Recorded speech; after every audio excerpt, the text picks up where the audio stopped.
जय जोहार, नमस्कार। दैनिक छत्तीसगढ़ चैनल देख रहे हैं आप और छत्तीसगढ़ प्रदेश की आज की सभी प्रमुख बड़ी खबरों को एक एक करके हम आपको विस्तार से बताएंगे। इससे पहले अगर आप छत्तीसगढ़ प्रदेश के हैं, छत्तीसगढ़ समाचार ठीक इसी प्रकार रोजाना देखना चाहते हैं तो नीचे लाल कलर का सब्सक्राइब बटन दिया है, जिसे दबाकर इस चैनल को आपको सब्सक्राइब करना है।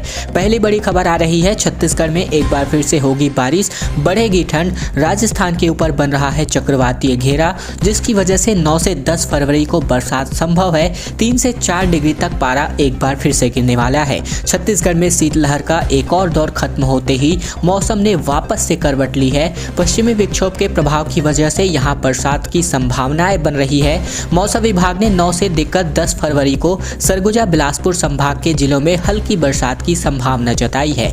मौसम विभाग के मुताबिक पश्चिमी विक्षोभ के प्रभाव की वजह से राजस्थान के ऊपर 8 फरवरी को एक ऊपरी हवा का चक्रवाती घेरा निर्मित हुआ, जिसकी वजह से अरब सागर और बंगाल की खाड़ी से काफी मात्रा में नमी आने की संभावना है। इसके कारण प्रदेश में मौसम में 9 फरवरी से परिवर्तन हो सकता है। यहां 9 फरवरी के देर शाम या फिर रात्रि से 10 फरवरी को हल्की से लेकर मध्यम वर्षा की होने की संभावना जताई जा रही है। इसके अलावा 9 फरवरी को सरगुजा संभाग और उससे लगे बिलासपुर संभाग के जिलों में तथा 10 फरवरी को सरगुजा संभाग, बिलासपुर संभाग तथा दुर्ग और रायपुर संभाग के उत्तरी भाग के स्थित जिलों में 1-2 स्थानों पर हल्की वर्षा होने की संभावना भी जताई जा रही है। मौसम वैज्ञानिकों के मुताबिक प्रदेश में हवा की दिशा उत्तर से घूमकर अब उत्तर पूर्व हो चुकी है और इसकी वजह से ही धीरे धीरे मौसम में गर्मी आएगी।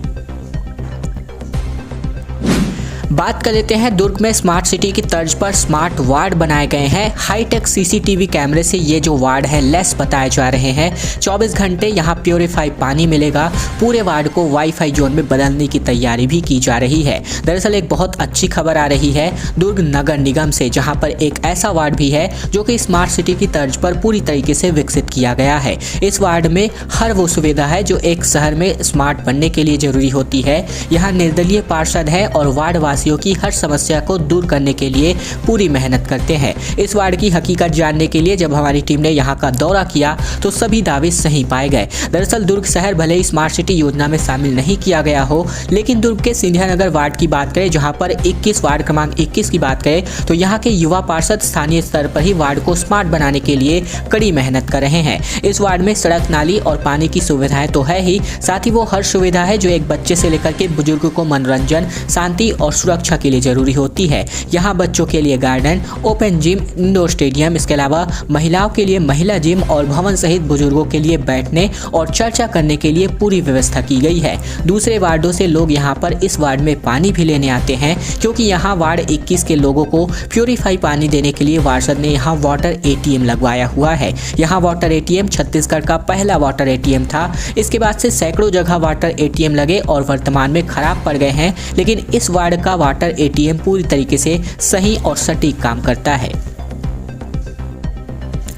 विश्वविद्यालय और कॉलेज अपनी पूरी क्षमता के साथ वापस से ओपन हो गए हैं। प्रदेश के सभी विश्वविद्यालय और कॉलेज 22 दिन बाद वापस से खुलने लगे हैं। वार्षिक परीक्षाएं भी अब ऑफलाइन कराने की संभावना प्रबल हो गई है। दरअसल छत्तीसगढ़ के सभी विश्वविद्यालय और कॉलेज सोमवार से 7 फरवरी से खुलने लगे हैं। जिन जिलों में कोरोना की संक्रमण दर 4% या उससे कम है, वहां ऑफलाइन पढ़ाई शुरू की जाएगी, लेकिन रायपुर यानी कि यहाँ पर तकरीबन 6% और दुर्ग समेत कुछ जिले जहाँ पर अभी भी संक्रमण दर ज्यादा है, वहां कॉलेज खुलने और क्लासेस शुरू होने में थोड़ा सा वक्त लगेगा।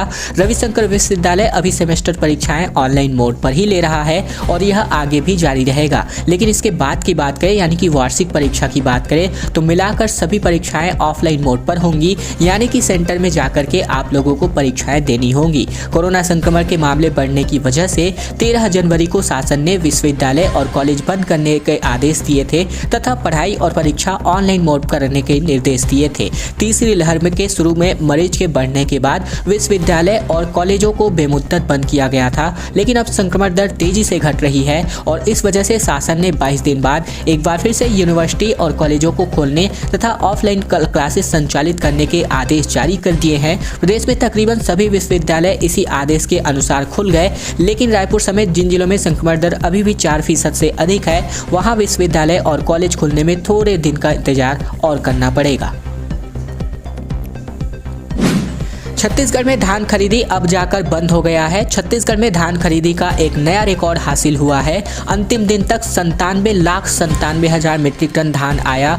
टोकन ले चुके किसानों को अभी भी मौका है। दरअसल छत्तीसगढ़ में धान की सरकारी खरीदी ने एक नया रिकॉर्ड मुकाम हासिल किया है। खरीदी के अंतिम दिन शाम 6 बजे तक की बात करें तो 97,97,000 मीट्रिक टन से अधिक धान खरीदा जा चुका था। सरकार ने 92 लाख मीट्रिक टन धान खरीदी का लक्ष्य रखा था। जिन किसानों को टोकन जारी हो चुका है उनमें अगले 2 से दिनों तक जो खरीदी है वो की जाएगी। इसके अलावा न्यूनतम समर्थन मूल्य यानी कि MSP पर धान बेचने के लिए छत्तीसगढ़ में 24,05,000 किसानों ने अपना पंजीयन कराया था। धान खरीदी 1 दिसंबर से 31 जनवरी तक निर्धारित थी। जबकि बरसात की वजह से खरीदी प्रभावित हुई तो मुख्यमंत्री बघेल के निर्देशानुसार 7 फरवरी तक धान खरीदने की घोषणा कर दी गई थी। इन 2 महीनों में 21,77,000 किसान धान बेचने पहुंचे। इनसे अब तक 97,97,000 मीट्रिक टन धान खरीदी हो चुका है। यह खरीदी हर साल के मुकाबले सबसे अधिक रहा, लेकिन सरकार ने जितना धान खरीदने का लक्ष्य तय किया था यह उससे कम ही है। सरकार को उम्मीद थी कि 24 लाख किसानों से 1,05,00,000 मीट्रिक टन यानी कि 105 लाख मीट्रिक टन धान खरीदा जाएगा, लेकिन फिलहाल लक्ष्य हासिल नहीं हुआ है। हालांकि लक्ष्य हासिल नहीं हुआ, लेकिन एक नया रिकॉर्ड, नया कीर्तिमान छत्तीसगढ़ सरकार की ओर से यहां पर रिकॉर्ड किया गया है। वीडियो के माध्यम से आप देख सकते हैं कांग्रेसियों ने SCCL मुख्यालय का घेराव किया। नॉन पावर कंपनियों को कोयला नहीं देने पर आक्रोश यहां पर भड़के हुए हैं। दरअसल बता दें कांग्रेसियों ने SCCL मुख्यालय बिलासपुर का घेराव कर दिया। बड़ी संख्या में हल्ला बोल कर प्रदर्शन करने पहुंचे कांग्रेसियों ने नॉन पावर कंपनियों को कोयला नहीं देने को लेकर अपना आक्रोश जताते हुए SCCL की पक्षपाती नीतियों के खिलाफ जमकर नारेबाजी की और नारेबाजी करते हुए परिसर में घुसने का प्रयास भी किया, जिसके बाद पुलिस और प्रदर्शनकारियों में जमकर झड़प भी हुई। SCCL मुख्यालय के गेट पर जारी उग्र प्रदर्शन को देखते हुए मौके पर ASP उमेश कश्यप समेत बड़ी संख्या में पुलिस बल और अधिकारी व जवान तैनात किए गए थे। जैसा कि आप सभी इस वीडियो के माध्यम से देख सकते हैं, ये वीडियो SCCL मुख्यालय बिलासपुर से आ रही है। सरकारी ऑफिस पूरी तरीके से अनलॉक हो गए हैं। कर्मचारियों की 100% उपस्थिति के साथ काम का आदेश जारी भी हुआ है। एयरपोर्ट पर RT-PCR रिपोर्ट की अनिवार्यता भी अब खत्म करी जा चुकी है। छत्तीसगढ़ में कोरोना के संक्रमण दर 5% से नीचे पहुंचते ही सभी सरकारी कार्यालयों को पूरी तरीके से पूरी क्षमता के साथ अनलॉक कर दिया गया है। राज्य सरकार ने मंत्रालय और संचालनालय को 100% कर्मचारियों की उपस्थिति में संचालित करने का आदेश जारी किया है। इधर रायपुर जिला प्रशासन ने रायपुर हवाई अड्डे पर 72 घंटे पूर्व की RT-PCR जांच रिपोर्ट दिखाने की अनिवार्यता को भी खत्म करने का निर्देश दिया है। फिलहाल अभी टेस्ट रिपोर्ट से जो लोग हैं वो परेशान हो रहे थे, क्योंकि हवाई अड्डे पर सभी के लिए 72 घंटे पूर्व की कोरोना जांच रिपोर्ट अनिवार्यता की वजह से लोगों को काफी ज्यादा दिक्कत हो रही थी। लोगों का कहना था कि वैक्सीनेशन करा चुके लोगों को इस अनिवार्यता से छूट मिलनी चाहिए।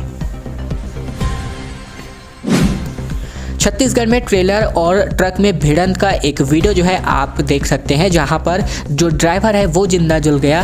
ट्रक के ड्राइवर ने कूद करके इसकी जान बचाई, जबकि नेशनल हाईवे 53 पर यह भीषण हादसा हुआ है। छत्तीसगढ़ के राजनांदगांव में ट्रेलर और ट्रक की भिड़ंत में एक युवक के जिंदा जलने की वजह से मौत हो गई।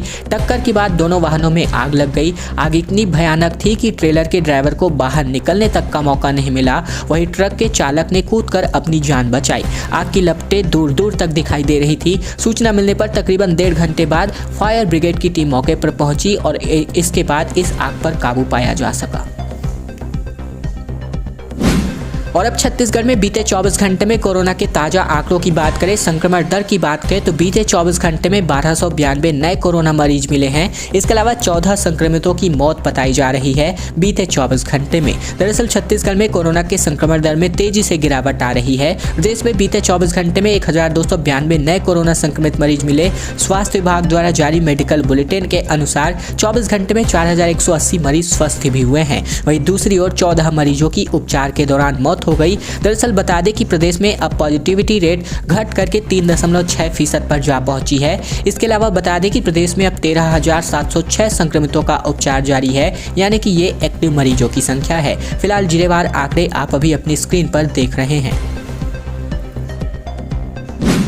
बिलासपुर एयरपोर्ट को लेकर के लगातार यहाँ पर कंझट जो है हो रहा है, क्योंकि नागरिक उड्डयन मंत्री सिंधिया के बयान पर अब विरोध हो गया है। क्योंकि जन संघर्ष समिति के पदाधिकारी बोले एयरपोर्ट अथॉरिटी ऑफ इंडिया ने 20 साल पहले ही बिलासपुर एयरपोर्ट को डीलिस्ट करा दिया था। दरअसल बिलासपुर में हवाई सुविधा जन संघर्ष समिति ने नागरिक उड्डयन मंत्री ज्योतिरादित्य सिंधिया के उस बयान का विरोध किया है जिसमें उन्होंने बिलासपुर एयरपोर्ट की जमीन एयरपोर्ट अथॉरिटी ऑफ इंडिया को ना देने और इससे एयरपोर्ट का विकास अवरुद्ध होने की बात कही थी। बिलासपुर के हवाई सुविधा जन संघर्ष समिति के पदाधिकारियों का कहना है कि एयरपोर्ट अथॉरिटी ऑफ इंडिया ने 20 साल पहले बिलासपुर एयरपोर्ट को डीलिस्ट कर दिया था। एएआई अगर ऐसा नहीं करती तो पूर्व से ही यहां पर उड़ानें संचालित होती रहती। समिति ने कहा कि एयरपोर्ट अथॉरिटी ऑफ इंडिया इस तरह का निर्णय नहीं लेती तो बिलासपुर एयरपोर्ट पहले से विकसित हो गया होता। समिति ने कहा है कि वर्तमान में राज्य सरकार इस एयरपोर्ट को डेवलप कर रही है। एयरपोर्ट विकसित करना और चलाना आजकल निजी कंपनियां भी कर लेती है, इसीलिए राज्य सरकार यह कार्य करने में सक्षम है। उड़ान योजना के तहत केंद्र सरकार जो राशि देती है वह राशि भी रायपुर जैसे हवाई अड्डे से अतिरिक्त शुल्क के रूप में वसूल ली गई है। ऐसे में हवाई सुविधा जन संघर्ष समिति ने महाराष्ट्र का उदाहरण देते हुए कहा कि वहां राज्य सरकार ने नए एयरपोर्ट के विकास के लिए एक अलग कंपनी का गठन किया है जो वहां नए नए एयरपोर्ट बना रही है। छत्तीसगढ़ सरकार भी ऐसा कर सकती है या पर्यटन मंडल बिलासपुर और जबलपुर जैसे एयरपोर्ट को विकसित करने की जिम्मेदारी दे सकती है। और अब बात करते हैं, सत्र खत्म होने को आया लेकिन अब जाकर यहां पर दाखिला शुरू हुआ है।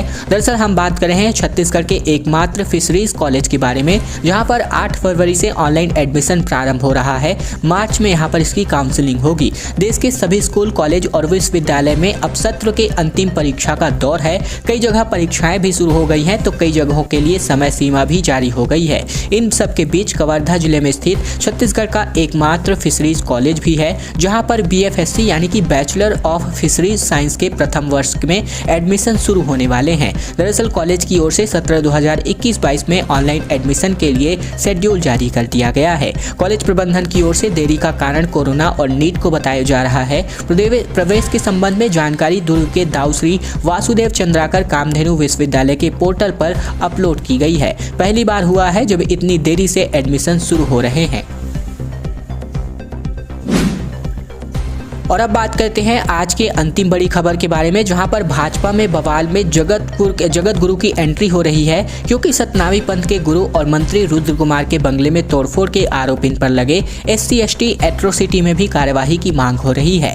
कांग्रेस के पूर्व राष्ट्रीय अध्यक्ष राहुल गांधी को काले झंडे दिखाने से शुरू हुआ विवाद थमने का नाम नहीं ले रहा है। विधानसभा थाने में भाजपा का धरना खत्म हो गया। अब इस नए विवाद की बात करें तो धार्मिक भावनाओं का एंगल भी इसमें जोड़कर देखा गया है, क्योंकि कांग्रेस ने भाजपा नेताओं पर सतनामी पंथ के जगत गुरु और राज्य सरकार में PHE मंत्री गुरु रुद्र कुमार के बंगले में तोड़फोड़ की कोशिश का आरोप भी लगाया। कांग्रेस के प्रदेश मुख्यालय राजीव भवन में प्रेस से बात करते हुए गुरु रुद्र कुमार ने कहा कि मुंगेली के कुछ लोग उनसे मिलने आए थे, उन्होंने उनको बुलाकर बात सुनी और उसके बाद वे लोग बाहर निकल गए। केंद्रीय मंत्री ज्योतिरादित्य सिंधिया का काफिला आ रहा था और इस वजह से वे लोग बंगले से बाहर रुक गए। तभी भाजपा नेताओं ने कार्यकर्ताओं पर उन पर हमला कर दिया और उनके साथ गाली गलौज और मारपीट हुई। पूर्व मंत्री राजेश मूणत भी उनके साथ मारपीट की और गाली भी दिया है। ये सभी बातें कही गई है प्रेस कॉन्फ्रेंस के दौरान। इसके अलावा गुरु रुद्र कुमार ने यह भी कहा कि दोनों युवक आदिवासी और SC समाज से थे।